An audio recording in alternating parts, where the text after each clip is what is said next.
1 सितंबर तक claims and objections का period रहा, जिसमें जिसको भी, चाहे वो मतदाता हो, चाहे वो राजनीतिक दल हो, चाहे उनके बूथ लेवल एजेंट्स हों, उनको क्लेम्स एंड ऑब्जेक्शंस देने का भरपूर समय दिया गया।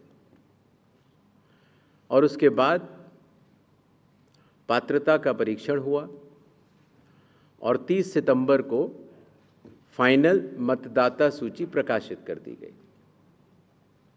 फाइनल मतदाता सूची भी सभी राजनीतिक दलों को दी जा चुकी है और अभी भी अगर उसमें कोई भी इलेक्टोरल रजिस्ट्रेशन ऑफिसर से कोई गलती रह गई हो तो उसके ऊपर जिला अधिकारी के पास अपील फाइल की जा सकती है। और साथ ही साथ किसी का नाम अगर छूट गया हो तो वो नॉमिनेशन के 10 दिन पहले तक जुड़वा सकता है। नॉमिनेशन समाप्त होने पर जो भी मतदाता सूची फाइनल होगी उस पर चुनाव होंगे और उसके उपरांत कोई भी नाम जोड़ा नहीं जा सकता।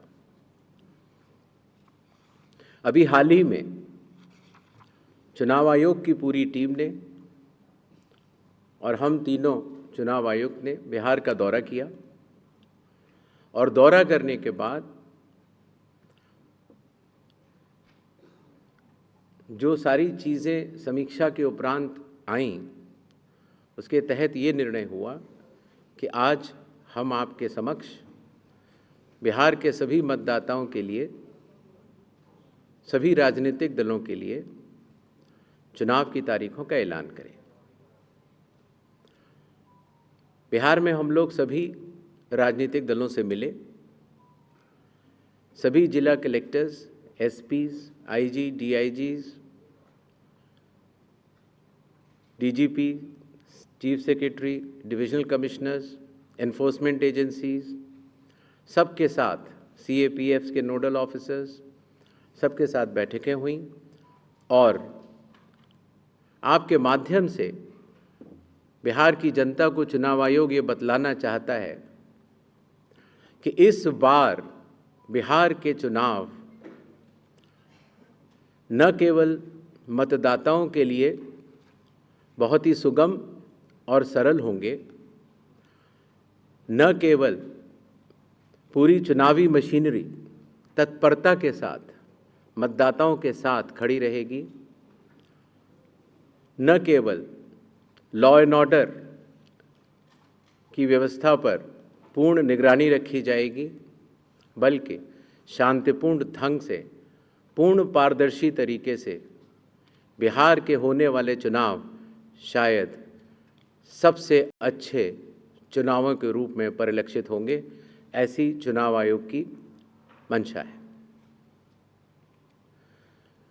इसके लिए चुनाव आयोग सभी राजनीतिक दलों का, सभी मतदाताओं का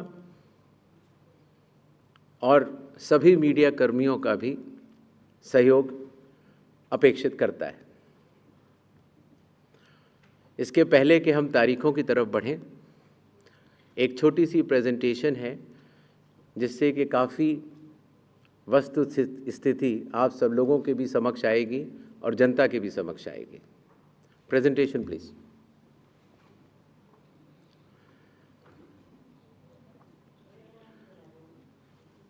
बिहार में कुल 243 विधानसभा क्षेत्र हैं। इसमें अनुसूचित जाति के लिए 38 और अनुसूचित जनजाति के लिए 2 रिजर्व्ड हैं। नेक्स्ट। एक ओवरव्यू अगर लिया जाए मतदाताओं का,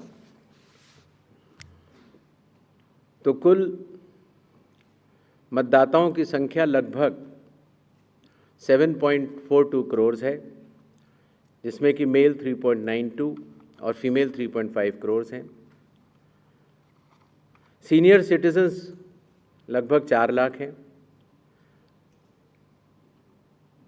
100 वर्ष की आयु पूर्ण कर चुके मतदाता लगभग 14,000 हैं और फर्स्ट टाइम वोटर्स लगभग 14 लाख हैं। जैसा कि अब आप सबको विदित है, इस बार चुनाव आयोग ने मतदाताओं की सहूलियत के लिए, उनकी सुविधा के लिए हर मतदान केंद्र पर 1200 से ज़्यादा मतदाता न हो, ऐसा लक्ष्य रखा है। इसके चलते पोलिंग स्टेशंस की संख्या में वृद्धि हुई और अब बिहार में 90,712 पोलिंग स्टेशंस हैं। एवरेज वोटर्स पर पोलिंग स्टेशन लगभग 818, वुमेन मैनेज्ड 1044 और मॉडल पुलिस स्टेशन लगभग 1350। हर पोलिंग स्टेशन पर वेबकास्टिंग की व्यवस्था होगी, जिससे चुनावी प्रक्रिया के ऊपर वरिष्ठ अधिकारियों का पूरा निगरानी किया जा सके। बिहार में कुछ इंटरेस्टिंग चीज़ें भी हैं।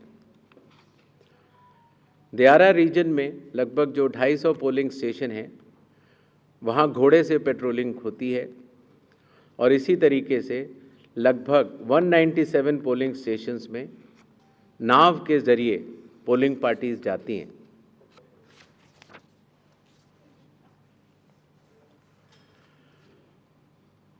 चुनाव आयोग के निर्देशों के अनुसार हर मतदान केंद्र पर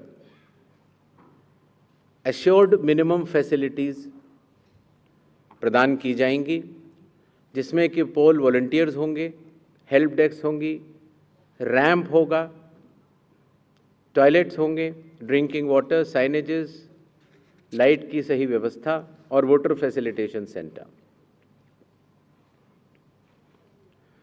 जो हमारे बुजुर्ग और दिव्यांग मतदाता हैं, उनकी सुविधा को ध्यान में रखते हुए पोलिंग स्टेशंस ग्राउंड फ्लोर पर होंगे।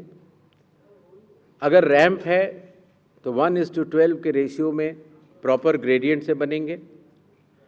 वॉलंटियर्स भी रहेंगे, व्हील चेयर की फैसिलिटीज़ भी दी जाएगी और अगर इनमें से कोई भी 85 प्लस के उम्र के अगर लोग हैं या 40% से ज़्यादा जिनकी डिसेबिलिटी है, अगर वो चाहें तो फॉर्म 12D भर सकते हैं और उसके उपरांत उन्हें होम वोटिंग की सुविधा भी दी जाएगी।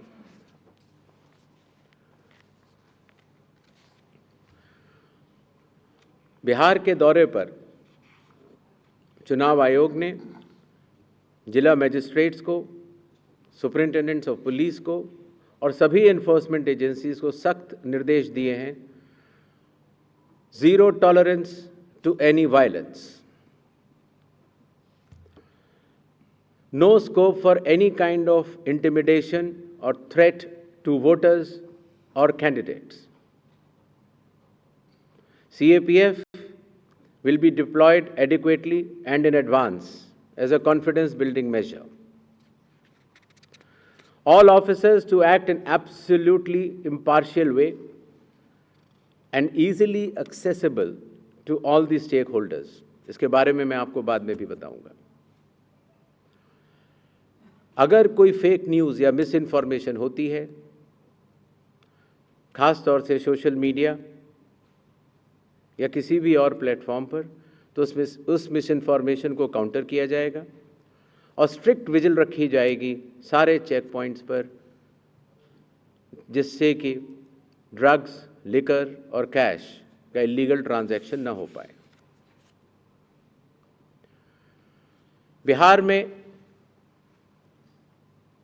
बिहार के पूरी चुनाव का तंत्र है, उसके साथ मिलकर बिहार के इन चुनावों में 17 नए इनिशिएटिव्स लिए जा रहे हैं, जो कि बिहार से शुरू होकर पूरे देश में लागू होंगे। चुनाव आयोग ने इसके ऊपर एक इनिशिएटिव के ऊपर काफ़ी चर्चा और इनकी प्रायोगिकता को देखते हुए ये कदम उठाया है और एक ऐतिहासिक कदम इसको माना जाएगा। ट्रेनिंग। पहली बार जो चुनाव आयोग का ट्रेनिंग इंस्टीट्यूट है, India international institute for democracy and election management, वहाँ पर बिहार के सभी बूथ लेवल एजेंट्स जो जिला स्तर के थे, बूथ लेवल एजेंट 1, उनकी ट्रेनिंग का आयोजन किया गया। इसी तरह से अब जहाँ जहाँ चुनाव होंगे वहाँ वहाँ बूथ लेवल एजेंट्स 1 की भी ट्रेनिंग IIIDM द्वारिका में की जाएगी। जो बूथ लेवल ऑफिसर्स होते थे, पहले उनकी ट्रेनिंग या तो विधानसभा स्तर पर हो जाती थी या कई बार जिला स्तर पर। तो इस बार हर विधानसभा क्षेत्र के 4 से 5 BLOs को IIIDM में बुलाया गया और उनको चुनावी प्रक्रिया के बारे में अवगत कराया गया, जिससे कि हमें अब जो चुनावी तंत्र है, जो ज़मीनी स्तर का चुनावी तंत्र है, उसमें बहुत ही ज़्यादा बदलाव देखने को मिला।